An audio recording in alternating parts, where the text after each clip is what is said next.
Muito bem, meus queridos, então vamos lá prosseguir os falsos mestres. Então, em volta desse capítulo 2, versículo 1 ao 22, em volta deste capítulo, então, tem se travado a controvérsia denominada de Pedro-Judas.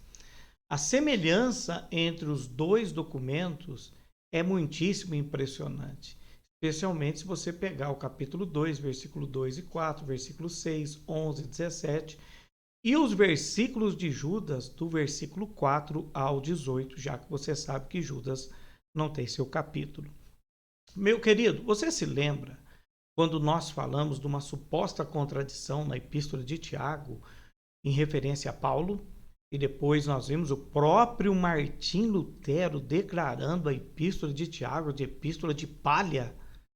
Pois é, também houve controvérsia sobre a epístola de Pedro, né? Alguns até chamando de plágio, né? Quem plagiou quem. Então você vai ver bastante isso na internet. Mas isso foi claramente diluído, né?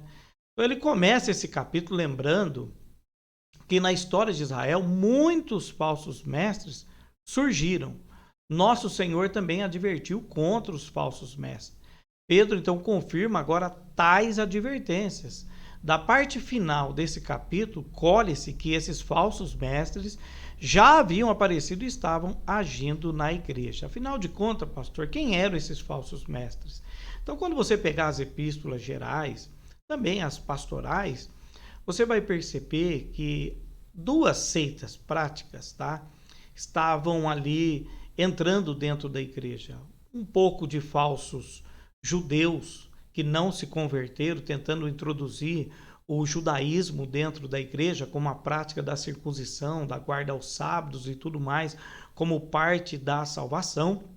Você vai ver isso nas epístolas de Paulo aos Gálatas, em Colossenses, em outras cartas também, e isso preocupava os apóstolos, tá? Também havia uma raiz do agnosticismo, do gnosticismo, tá? Já por volta daquela época, estavam também entrando dentro da igreja, né? Por um lado, se negava a divindade de Cristo e por outro lado se negava a sua humanidade.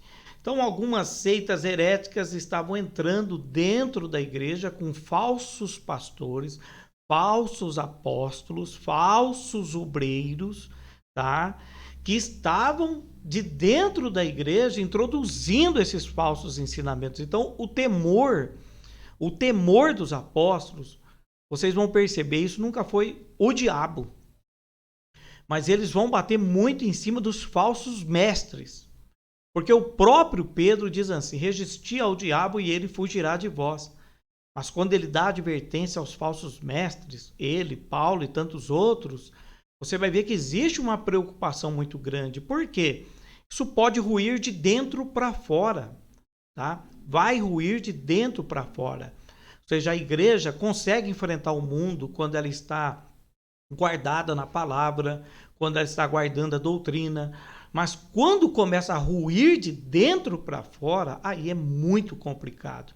E esses falsos apóstolos, falsos mestres que Pedro identifica, que fariam da igreja lugar, balcão de negócio, né? O que nós vemos hoje é muito mercantil, o que a gente vê na igreja hoje, né? Tudo menos evangelho, é entretenimento, é muito entretenimento para rodar muito dinheiro, pouca conversão genuína e pouca pregação do evangelho, tá? Então, o apóstolo Pedro vai entrar falando muito contra isso. Lá, quando você vê a semelhança com Judas, né?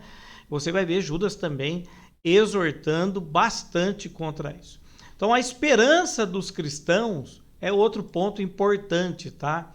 O capítulo final da epístola começa referindo o propósito que o apóstolo teve em escrever, a saber, despertar com lembrança a vossa mente esclarecida, recordar-lhes o ensino dos profetas e dos apóstolos, especialmente os avisos de que nos últimos dias se levantariam homens que iam fazer o quê? Ridicularizar a ideia da segunda vinda do Senhor, tá? No versículo 4.